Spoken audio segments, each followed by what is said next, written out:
we had so much fun, man, doing that because well, it was fun, but then it was kind of scary. It was fun because we shot a lot in Harlem, and then we shot in Toronto as well. Okay. But it was fun because man, these are iconic cats. But it was scary because you can't f this up. Right. Yeah, Because man. you lose your ghetto pass right off the bat. Yeah. You playing games with these cats. This is a true story. Yeah. Right. And it rang too many bells throughout the streets. Yeah. So you do things that are not authentic. Yeah. There's people still in the streets that hold them at a high regard, high esteem. Absolutely. It's still mentioned in rap songs to this day. Right. Yeah. So, so they definitely had an impact on the streets. And so that was the scary part. It's like, how do we, we got to really pull this off. And me, Wood, and Cam, it's funny because me, Cam, and Mace went to the same high school. Oh, shit. In Harlem. It was called Manhattan Center for Science and Mathematics. They played ball there, right? Played ball there. Yep. They played ball. Did y'all go at the same time or they little at the same time? Oh, wow. Same time. Okay. Same time. There was a couple times after school we would, because we always like kind of dabbling in hip hop and rap. Yeah. So we spit, have a little ciphers, outside after school, this and that. But it was funny because the first day of rehearsal, Cam was transitioning into being an actor on this movie. And rappers, a lot of times, are used to, they record their stuff in the studio. Yeah. And then they go, and when it's time to do the video, they just doing them. Yeah. They're doing the video. This is different. So the rehearsal, we have a real rehearsal process. We got to go over character development, story development. Does this make sense? Does that make sense? This and that. How do we interweave this and that? Yeah. So it's a whole thing. Yeah. And Cam came, first of all, he came mad late to the rehearsal. So it's me, Charles Stone, our director, and Wood. Yeah. So and it's funny because we at the Sutton Place Hotel in Toronto. I don't think that's even there anymore, but it was like a residential hotel. Yeah. And so we in the conference room, and Cam he's not there. Yeah. Now we all staying in the hotel. Right. People are calling up to his room. They're like, "Yo, where the f is Cam? Where could he possibly be? It's 9 in the morning. It's time to, So we start going over the script, and Cam comes in like 9:45, rolling a blunt. Like, "Yo, what's up, y'all?"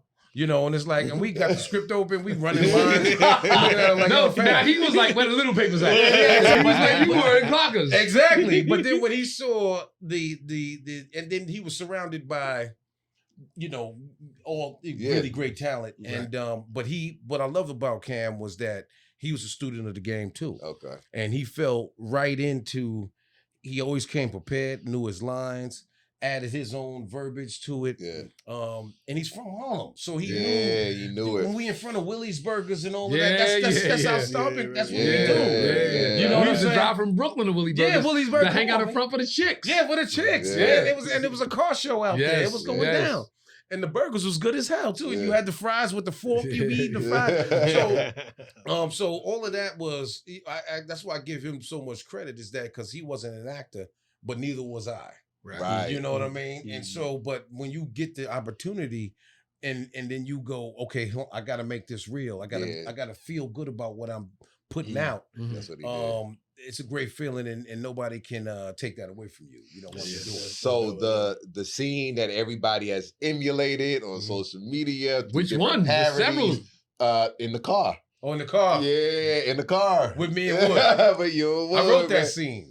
Get out of here. Yeah, man. The scene originally was just I need the keys or something like that. He's like, yeah, here's the keys for your little brother. And there was no real emotion to it. Yeah. But because I needed an arc, because right before that, Ace and I, after he got shot by Calvin, we're sitting there and I'm going, I love the game. I love the hustle, man. I love all this shit. Right. I love this shit, this and that. And then right after that, my little brother gets kidnapped. And I said, okay, that's the pinnacle for this character to go through an arc. Because you see him living his best life the whole time. He's balling out of control, doing his thing. Even when he gets out of jail, he got cars for him. Right. Money, so life is good. But his little brother was his heart.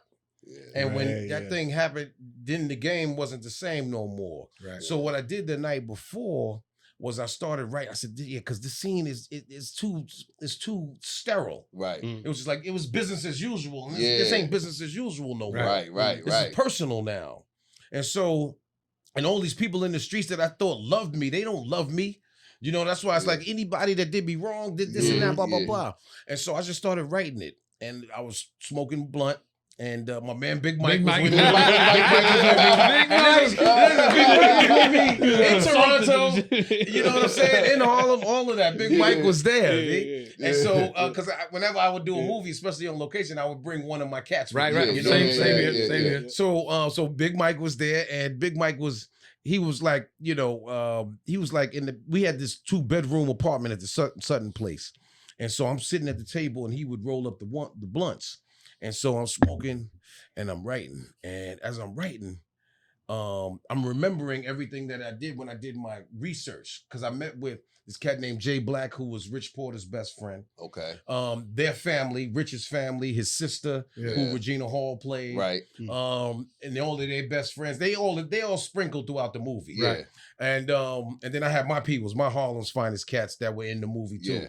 And so I was just recalling everything that they were telling me about what happened, how they sent the finger in the envelope. The McDonald's on 125th. And McDonald's on 132nd. 132nd, right. 132nd and Lenox. You know, and the whole thing, it was in the bathroom, and they were supposed to make the exchange in the bathroom, and they didn't. So they wound up killing them, and then it was in the paper, it was in the Post, and I remember that. New York Times, and the whole. And so I started writing and thinking about that, and I started crying while I was writing it. And so we had to be on set at 6:30. That was the first scene that we shot that day. Wow. So Charles, who I got love for Charles, man, Stone. I said, yo, Charles, I said, look, it's not going to change much for what Wood has to say.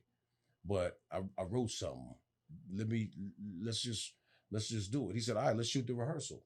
Oh, dope. Oh, he was open to it. He was open to it. Always a good thing when you shoot. Man, that's always a good thing. Let me see what it is.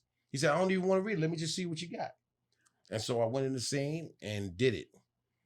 And he was like, we're keeping that. Let's just do one more for safety. Wow. And that's what we did. 2 takes. Wow. And then Wood had to react to what I did. Yeah. Because the scene was a little more sterile. It was more business as usual. Okay, here's the keys. I got the keys. You know, we'll pay the connect back. We'll get your little brother back. This and that, because that's my little man too. And this and that. But because I did that, he had to be listening. Right. And he had to react to what my little monologue was. Yeah. You know, that in the previous scene, I'm just going, yo, I love the game. I love the hustle. People love it. I get love in Harlem, this and that.